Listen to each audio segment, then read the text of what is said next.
Queridos, antes de darmos início, eu quero pedir algo para você. Se você puder se inscrever no nosso canal, vai nos ajudar bastante para que o YouTube recomende essa mensagem para outras pessoas. Quanto mais inscritos, mais o YouTube vai nos recomendar. Então eu conto com você para deixar o seu like, para deixar um comentário. Se você quiser pedir oração, você pode pedir oração aí nos comentários. Então, conto com você. E se você já puder fazer isso agora, nos ajude. Inscreva-se no canal. Tá bom? Muito obrigado a você e que Deus te abençoe pela tua disposição. Eu quero fazer uma última oração para nós iniciarmos o ministério da palavra. Eu gostaria que você pudesse fechar seus olhos agora e orar junto comigo. Senhor Jesus, eu te peço, me dá entendimento da tua palavra. Me guia pelas veredas da tua justiça e me mostra aquilo que está, ou melhor, me mostra o Espírito por trás da letra. Em nome de Jesus. Amém? Você vai ver o que está por trás da letra, o que está por trás da palavra. Que Deus possa abrir os seus olhos espirituais, para que você possa enxergar a intenção do Espírito quando a palavra foi escrita. Mas eu quero, antes de ler a palavra, nós entramos no capítulo 6 de 1 Coríntios, mas nós começamos no capítulo 1, 2, 3, 4, e o último capítulo que nós ministramos foi o 5. E o livro de Corinto, ele é um desafio de viver segundo o Evangelho. Ele é um desafio. Porque se nós observarmos o capítulo 1, 2, 3 e 4, falou sobre as divisões geradas por razões mundanas. Causa, orgulho. Eu estou certo. Veja o que Pedro diz. Não concordo. Apolo disse isso. Então estava havendo divisões, separações. E hoje não é muito diferente. Às vezes o pastor prega algo, a palavra, mas o irmão vai lá no YouTube, assiste uma outra pregação. Fulano falou isso, o pastor falou aquilo. Não, eu vou ficar com fulano. Acaba gerando divisão. E quais são as consequências do pecado do orgulho? Porque essa divisão, a divisão é uma consequência desse pecado. Eu estou certo, eu tenho a razão, porque fulano falou assim, eu acredito no fulano. É igual hoje a gente observar a turma de máscara e a turma sem máscara, a turma da vacina e a turma sem vacina. Tem gente que concorda, tem gente que discorda, tem gente que quer tomar aquele remédio, tem outros que não quer tomar o remédio. Querido, vai viver sua vida. Vai viver a sua vida. Viva para Jesus. Procura um médico da sua confiança, que o médico falar, você faz, e pronto, acabou. Para que sofrer? É melhor ser feliz do que ter razão.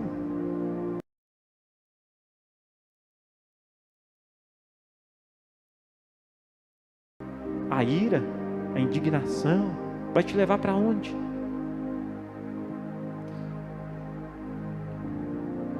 E a consequência do orgulho, Gilberto, é o enfraquecimento espiritual, é o esfriamento, é um cansaço que vem, porque você luta tanto para ter razão, que você cansa, vai e cansa, e aí você esfria, e o diabo vence. O diabo vence. E qual que é a solução então que Paulo trouxe para quando houver essa divisão? A humildade, o arrependimento. O arrependimento. Entendimento de que todos são membros do mesmo corpo, do corpo de Cristo. Membros do mesmo corpo. Buscar o consenso de um acordo é o essencial ter a busca pelo consenso, de um acordo entre as partes, com o ambiente, naquele ambiente onde você está inserido. Nós temos um consenso aqui. O pastor pode pregar sem máscara. Amém? Quem estiver no altar pode ficar sem máscara, mas vocês não podem. Mas como assim, pastor? Eu estou distante aqui, né? Aí você tem as regras, um consenso. Capacidade máxima, 20 pessoas. Obrigatório uso de máscara. Nós chegamos num consenso para ter uma barreira sanitária para que nós possamos fazer o nosso culto. Nós chegamos nisso.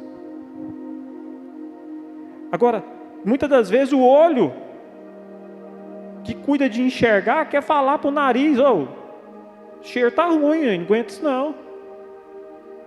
Ou o ouvido quer entrar no meio do olho para dar palpite.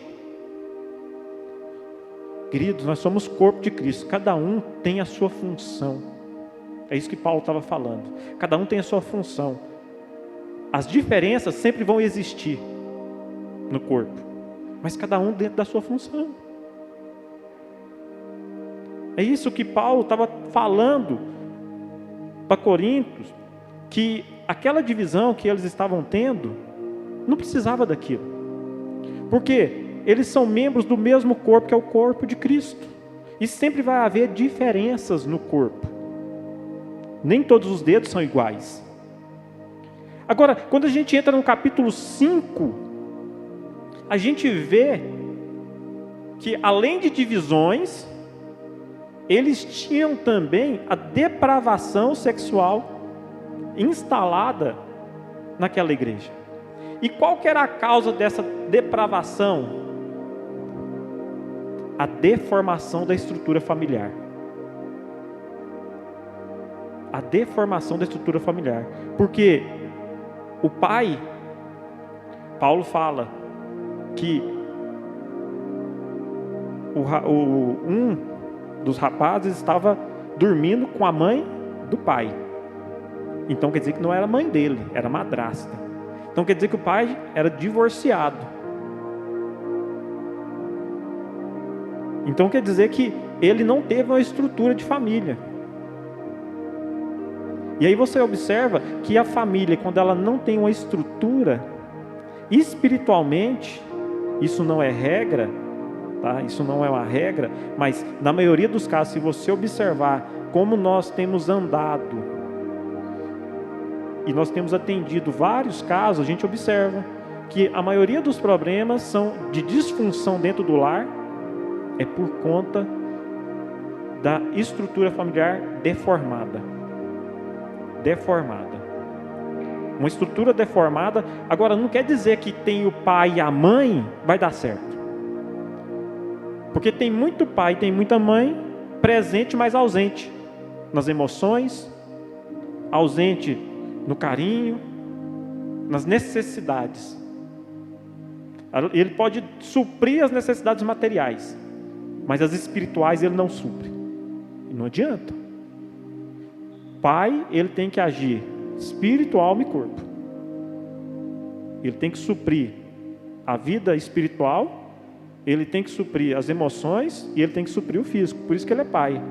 O pai que Deus formou, o pai que Deus quer, que o pai que Deus é, ele supre as 3 áreas. E é o nosso exemplo de pai. Então, uma família estruturada não é aquela que tem pai e mãe, não. Mas é aquela que tem o pai segundo o padrão de Deus e a mãe segundo o padrão de Deus. Padrões bíblicos. Porque aí você vai ter uma família de sucesso. De sucesso. Porque está dentro do padrão bíblico, não tem como ser diferente. Não tem como ser diferente. Agora, qual foi a consequência da deformação daquela família lá em Corinto? O narcisismo. Porque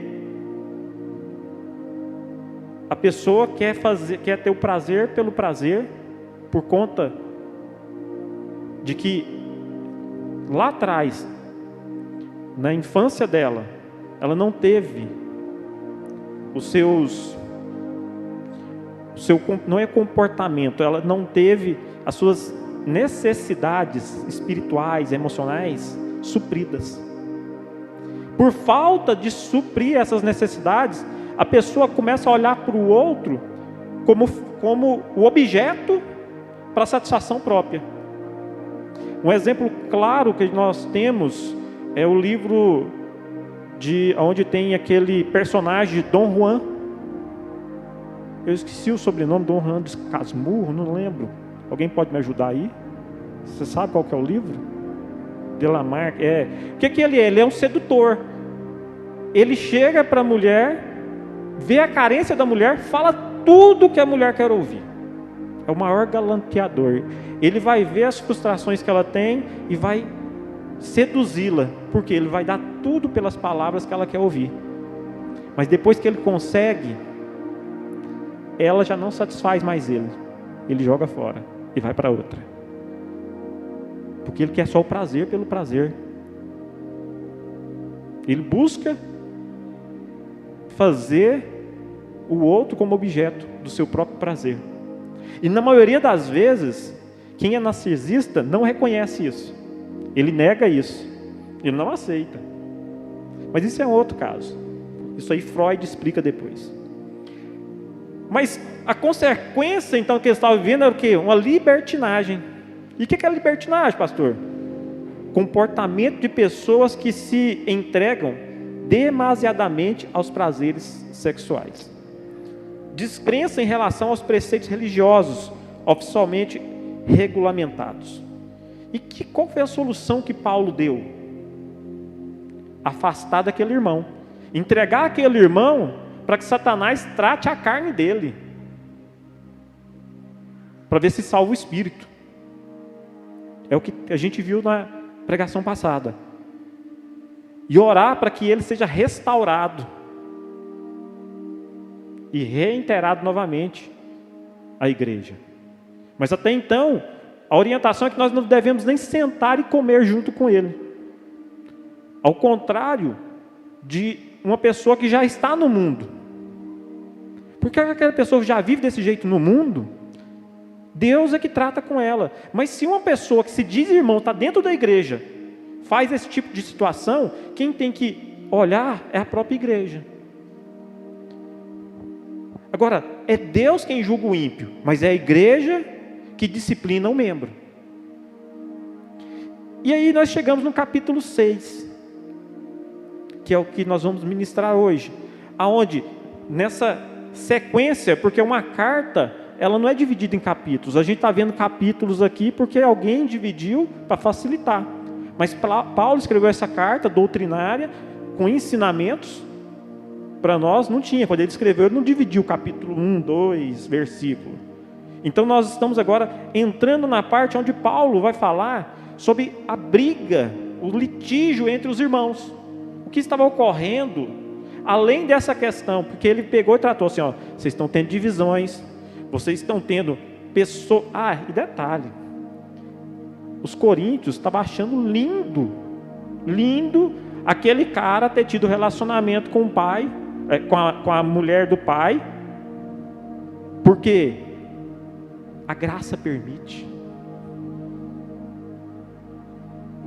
Eles estavam sem entendimento da graça, porque eles estavam se achando, não, nós somos a igreja de Corinto, tem todos os dons, são santos, né? Mas santos entre aspas, porque Paulo vem e tira o tapete deles. Eles estavam achando a última Coca-Cola do deserto, a última bolacha do pacote. Apesar que a última bolacha do pacote eu não sei não, é bem quebradiça, né? Não é tão boa assim não. Mas, não é não, Gilberto? É perfeita? Não é boa não, né? Esse negócio de falar que a última bolacha do pacote é só uma quirelinha. Então, nós precisamos entender isso. E aí então nós chegamos agora nessa questão do litígio, das brigas entre os irmãos. Graças a Deus nós somos poucos, nós não temos briga, né? Mais fácil aqui de lidar. Mas se fosse uma igreja maior, às vezes teria. Então vou ler com você 1 Coríntios 6, 1 até o 11. Atreve-se alguém, qual versão? É século 21. Se tiver como colocar, Almeida século 21. Atreve-se alguém entre vós, quando há queixa de um contra o outro, a levar a questão para ser julgada pelos injustos e não pelos santos? Ou não sabeis que os santos julgarão o mundo? Os santos nós, tá, queridos? E se o mundo será julgado por vós, como sois incapazes de julgar as coisas menores? Não sabeis que iremos julgar os anjos? Quanto mais as coisas pertencentes a esta vida. Assim, quando tendes negócio desta vida para serem julgados, constitui como juízes os que são de menos estima na igreja? Digo isso para vos envergonhar. Será que não há entre vós ao menos um que seja sábio para julgar as questões entre os seus irmãos? Entretanto, um irmão leva o outro irmão ao tribunal, e isso perante os incrédulos. O fato de terdes processos judiciais um contra os outros demonstra que já estáis derrotados. Em vez disso, por que não sofreis a injustiça? Por que não sofreis o prejuízo? Mas sois vós mesmos que fazeis injustiça e cometeis fraude, e isso contra irmãos. Não sabeis que os injustos não herdarão o reino de Deus? Não vos enganei, nem imorais, nem idólatras, nem adúlteros, nem os que se submetem a práticas homossexuais, nem os que as procuram, nem ladrões, nem avarentos, nem bêbados, nem caluniadores, nem os que cometem fraude herdarão o reino de Deus. Alguns de vocês éreis assim, mas fostes lavados, santificados, justificados em nome do Senhor Jesus Cristo e no Espírito do nosso Deus.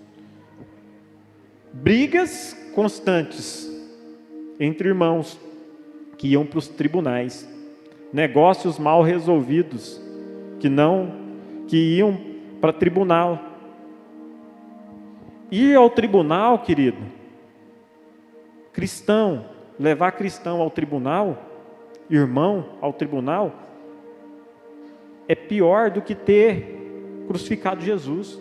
É crucificar Jesus 2 vezes. O exemplo não favorece o cristianismo, denigre. Ser cristão é isso, preferir a perda, preferir sofrer o dano. Porque se o irmão está agindo de forma fraudulenta contra você, é melhor você perder e deixar. Nós fomos chamados, olha para você ver, olha o ponto, nós fomos chamados para julgar as nações, a julgar os anjos. E aí, aquela igreja não tinha entre eles ninguém que pudesse julgar ali uma causa. Não levanta nenhum sábio ali no meio para poder ajudar, para resolver aquela questão. Como cristão, querido, é melhor o quê? A perda, o dano, do que sair vencedor desonestamente. Agora, Paulo estava falando da condição do injusto. Existia ali no meio dos irmãos um que era injusto. Porque para levar uma causa na lei, é porque havia um que era o injusto. Ou ele se sentiu, ele fez a injustiça, ele cometeu a injustiça em relação ao outro. E aí, Paulo fala assim, ó, os injustos não herdarão o reino. Por que Paulo fala isso? Porque na cabeça deles, o imoral é que não devia herdar o reino, o idólatra é que não devia herdar o reino, o adúltero é que não devia herdar o reino, o homossexual é que não devia herdar o reino, o ladrão, o avarento, os caluniadores, os bêbados, os defraudadores. Para eles, era essa turma que não herdava o reino. Mas se levar vantagem indevida em alguma coisa, não tinha problema. Então Paulo pega todos eles e coloca no mesmo balaio. Os injustos. aqueles que defraudam, que querem levar vantagem.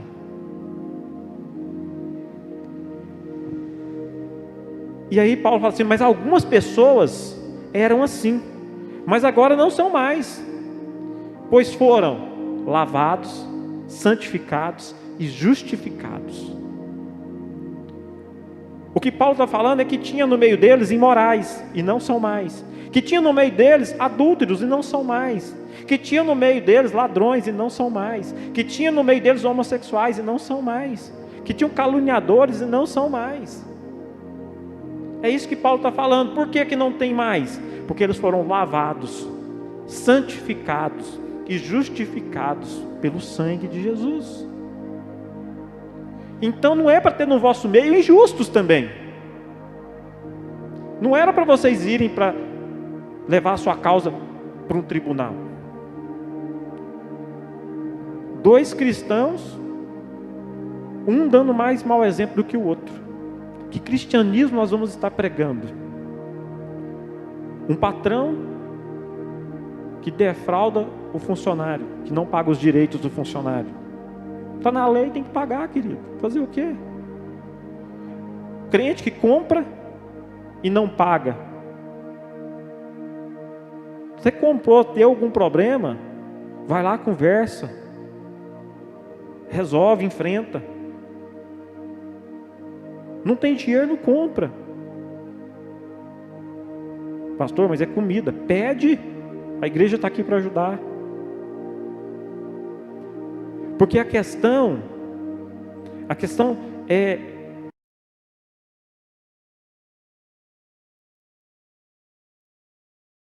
grita. Então nós precisamos. E quando o outro é pego na mentira? Misericórdia. A cara cai. O pior de tudo. Então nós precisamos andar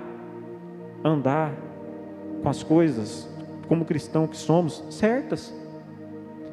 Fazer o máximo para que ninguém tenha nada do que falar de nós, mas que nós possamos dar sempre um bom exemplo.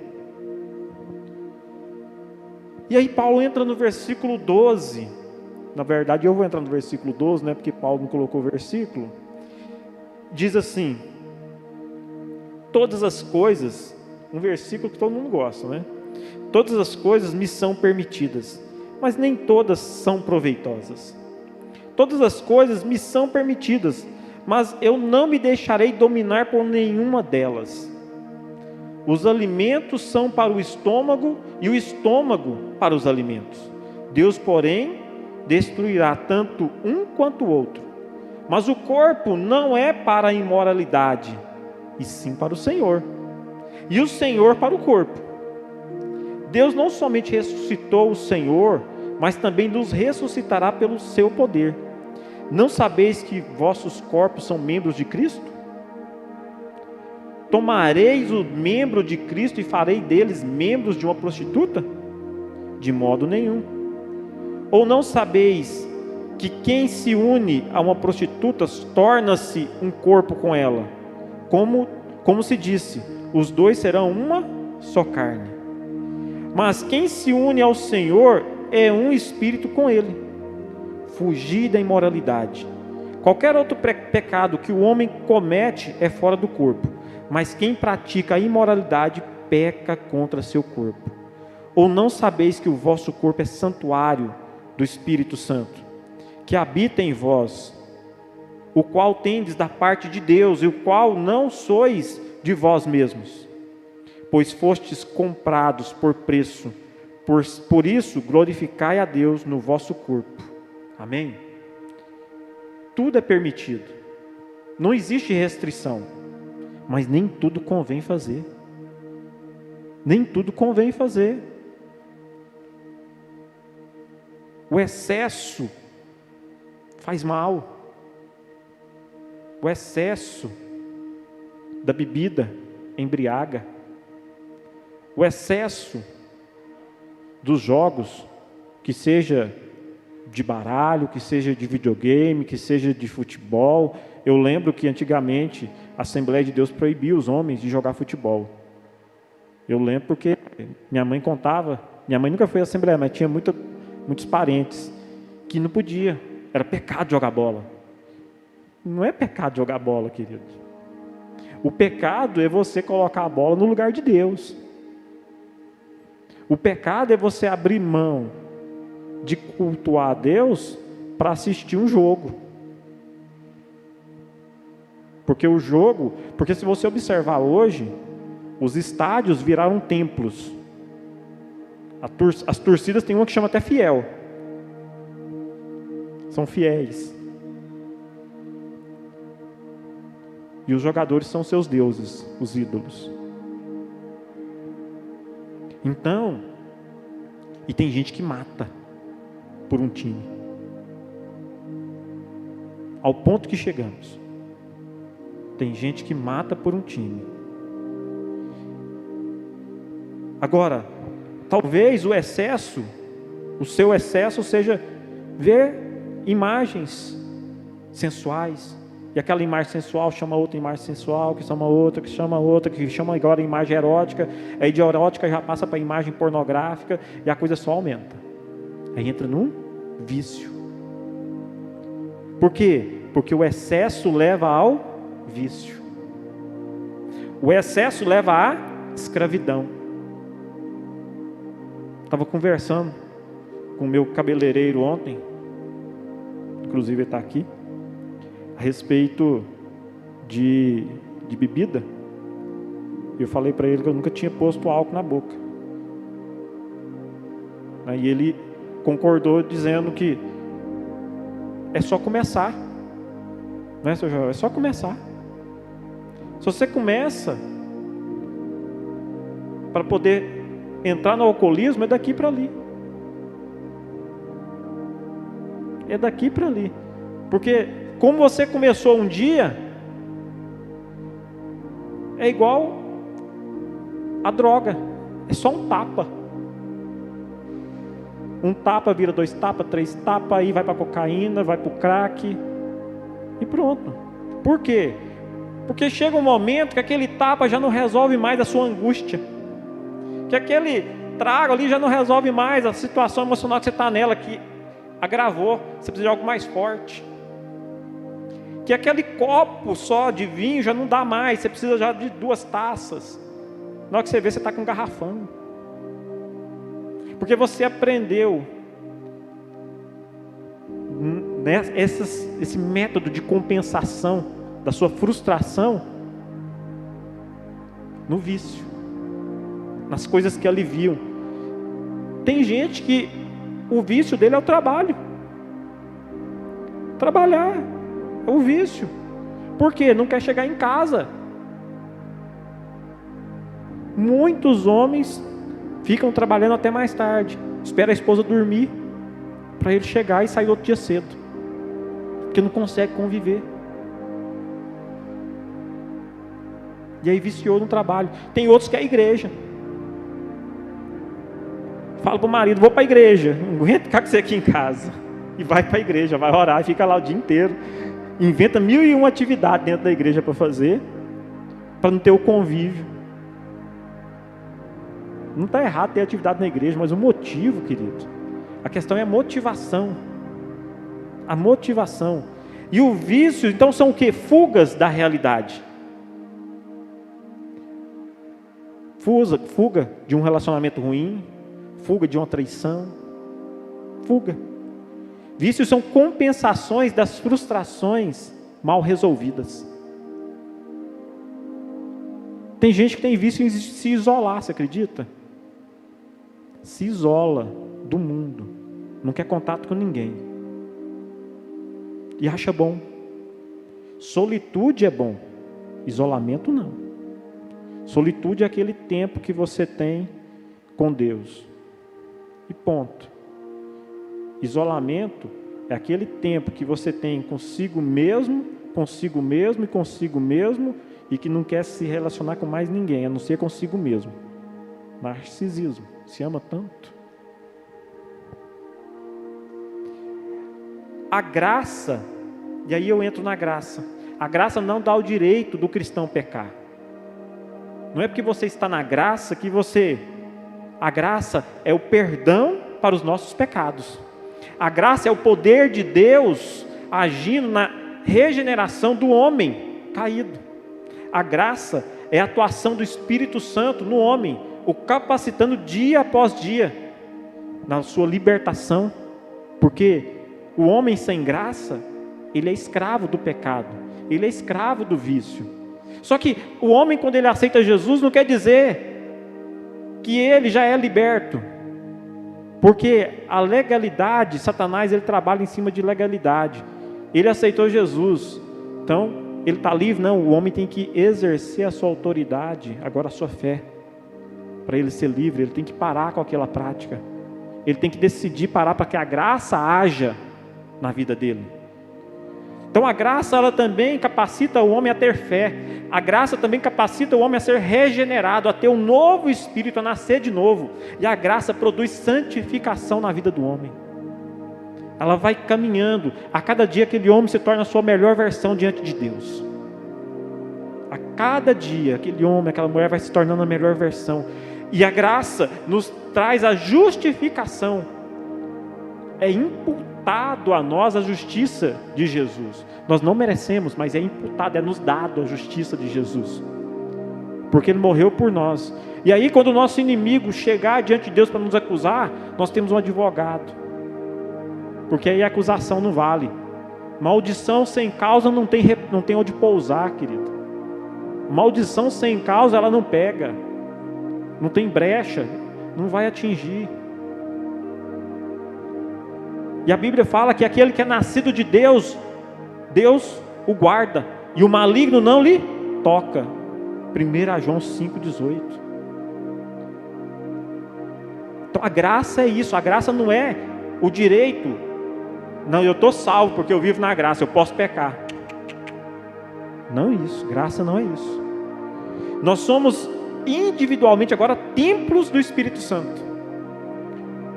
Então, se eu sou templo do Espírito Santo, eu não posso mais usar o meu corpo para o pecado.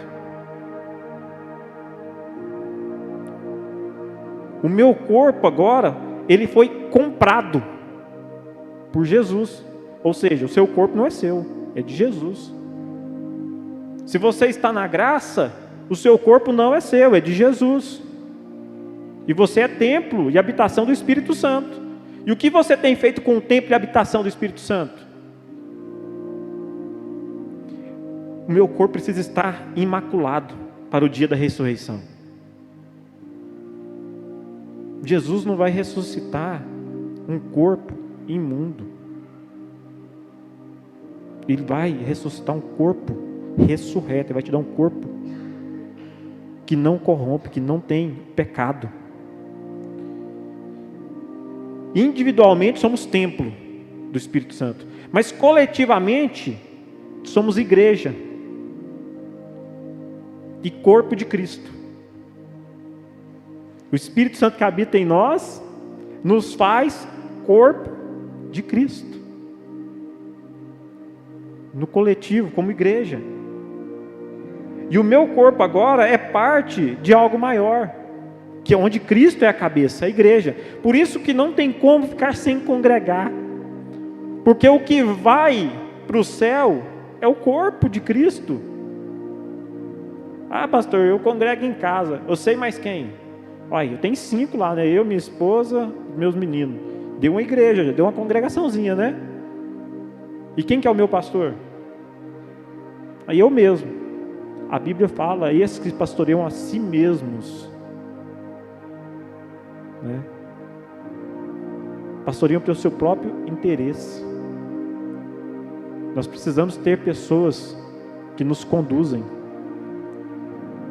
Abraão entregou o dízimo a Melquisedeque, porque Melquisedeque era maior que Abraão.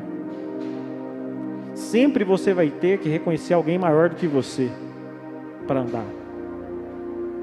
Sempre, não tem como ser diferente. Eu preciso ter alguém maior do que eu para me orientar. Eu tenho o pastor Edson, que tem o pastor Oswaldo, e por aí vai. Agora o pastor Oswaldo eu não sei quem que tem não. Porque o cara já é grande, né? Ele deve ter só Deus, se brincar. Agora, o que nós precisamos entender é que o propósito das nossas vidas não é apenas individual, mas coletivo. Nós não temos um propósito individual apenas, mas o propósito é coletivo. E o que se espera de um cristão é que o mesmo glorifique a Deus. E como, pastor, que eu posso glorificar a Deus? Porque se você observar até aqui, brigas, divisões, depravações, imoralidades, tudo isso estava ali na igreja de Corinto. E aí Paulo fala assim, para resolver, glorifica a Deus. E glorificar a Deus é tanto no negativo quanto no positivo. Como assim no negativo? Negativamente, um crente deveria eliminar as coisas que corrompem, tais como a fornicação, sexo fora do casamento, a bebedeira. Então, glorificar a Deus é também tirar aquilo que não convém. E positivamente, eu também glorifico a Deus, deixando exibir, exalar, mostrar que Ele habita em mim, através das minhas palavras, através dos meus gestos, através dos meus atos. Porque não basta o cristão abrir mão da bebida, mas continuar sendo aquele cavalo dentro de casa. Não basta o cristão falar que não peca e continuar sendo aquela pessoa egoísta, avarenta, porque às vezes não peca contra o corpo, mas peca em outras áreas. Então você precisa demonstrar o fruto. E eu quero caminhar para o fim, para concluir. Vou pensar com vocês 5 pontos. Como cristãos, nós vivemos debaixo da graça, amém? E não da lei. Nós desfrutamos de certas liberdades de escolha e responsabilidades, porque liberdade traz junto consigo responsabilidade. Contudo, Paulo nos lembra que nossas escolhas e responsabilidades, embora sejam feitas com liberdade, nem sempre trazem liberdade. Nem sempre. Muitas vezes elas nos dominam. Não mais só os nossos bens que nós possuímos, mas os bens acabam sendo donos de nós mesmos. E nós podemos então ser consumidos pelo nosso trabalho, pelas nossas riquezas, pela nossa casa, pelo nosso hobby, pelo nosso passatempo, ou até mesmo pela própria igreja. E há algumas maneiras de lidar com isso, com esse problema. A primeira maneira, estabeleça seus limites.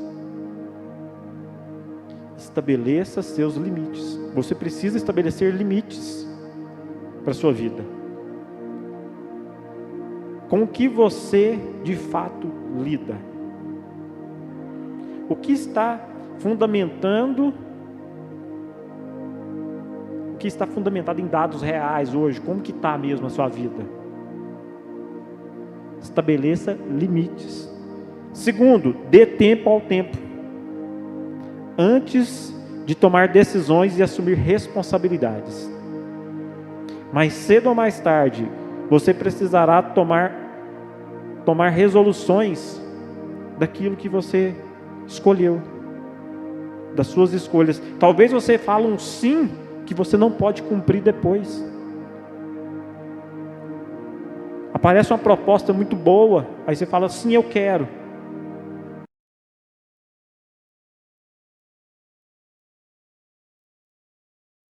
Então dê tempo ao tempo, pensa a hora antes de tomar decisão.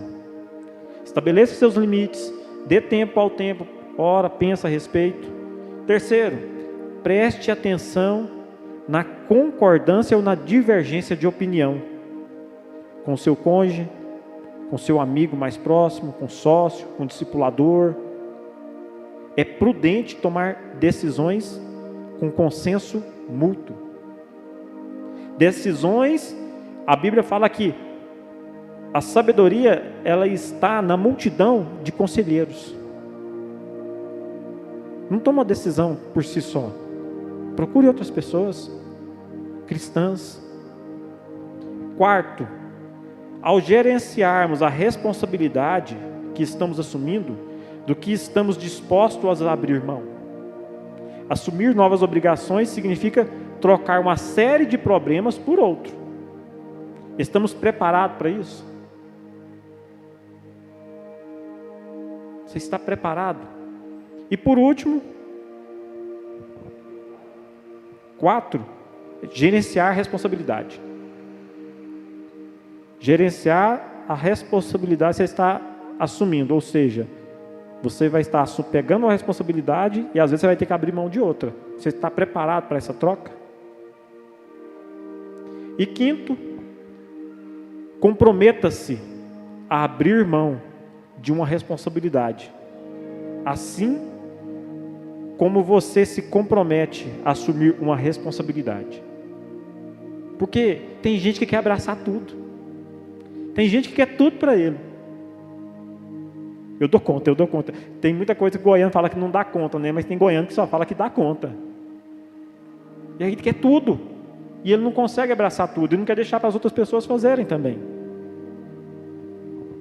E isso revela que você está livre da tirania das coisas e das responsabilidades. Porque eu preciso aprender a dizer não. Eu tenho que saber a hora certa de dizer sim, mas também a hora de dizer não. Eu preciso ter prioridades na minha vida. Eu estabeleci para a minha vida a prioridade do reino de Deus em primeiro lugar. Eu paro tudo por conta do reino. E quando eu falo reino, eu estou falando da vida das pessoas. Eu paro tudo para ajudar as pessoas. Eu paro tudo. Minha esposa sabe. Vocês que caminham mais de perto também sabem. A gente para tudo. Eu posso estar fazendo um atendimento na empresa com um cliente e tudo, eu paro para poder atender. Porque o reino de Deus vem em primeiro lugar.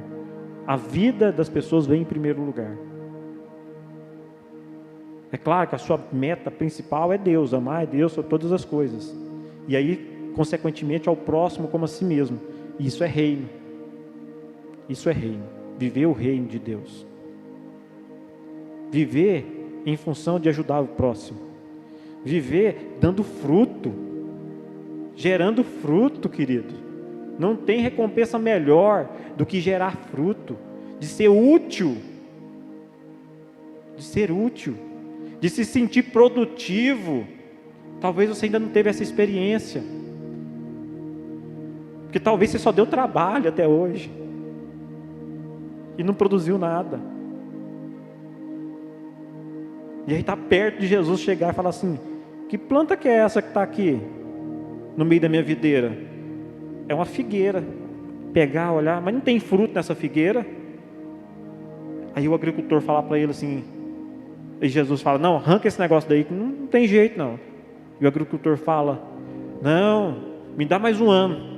Eu vou adubar, vou trabalhar essa terra aqui, e no próximo ano que o senhor voltar, se ela não estiver dando fruto, aí nós arranca. Talvez seja você e eu. E aí? Quais são os frutos? O que Paulo está nos trazendo com essa carta até aqui que nós vimos, é que como igreja, nós precisamos glorificar a Deus. Porque até esse capítulo, final desse capítulo 6, a igreja de Corinto não havia entendido isso. Que ela precisava glorificar a Deus, gerar frutos, porque elas tinham dons, e os dons, não adianta ter dom de expulsar capeta, dom de cura, dom de falar em língua, não adianta. O que vale é o amor. O amor. Precisa ter o amor. Amém? Vamos orar. Cadê as meninas que cantam? Vai ser a Ana Júlia e a Carol. Enquanto a Ana Júlia chama a Carol, Quero ler com você aqui uma historinha para nós terminarmos. A Caverna do Tesouro. Eu acho que eu já li ela aqui uma vez, vou ler de novo. Vamos ficar de pé, que a gente já vai pensando que está acabando. Vocês achar que já está acabando, vamos ficar de pé. Uma mulher pobre passeava com seu filhinho no bosque, quando ouviu uma voz que vinha de dentro de uma caverna. Aqui dentro há muito ouro, prata e pedras preciosas, pegue o que quiser. Meio desconfiada, olhou no interior da caverna e constatou que, de fato, ela estava recheada de tesouros insondáveis. Posso mesmo pegar o que quiser? Sim, mas você poderá encher apenas uma sacola e terá apenas 2 minutos para escolher o que quer levar.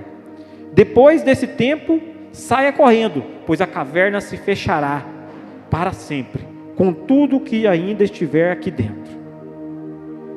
Premiada pelo tempo e com tantas opções à sua frente, a mulher escolhia, juntava, trocava, destrocava, ajeitava os objetos na sacola, trocava novamente. Agora você tem apenas 10 segundos. 9, 8, 7, 6, 5, 4. Pegou mais uma bandeja de ouro e saiu correndo. Já do lado de fora ainda teve tempo de assistir a entrada da caverna se transformando num imenso paredão de rocha. Olhou a sacola, avaliou o que havia conseguido juntar e concluiu que agora era uma mulher rica e iria poder dar ao seu filho uma vida melhor. Meu Deus, meu filho, meu filho, meu filho, meu filho! Na correria, esqueceu o filho dentro da caverna para sempre. O que tem valor para você? Pensa nisso. Onde estão os teus filhos? Você tem filhos espirituais e filhos naturais.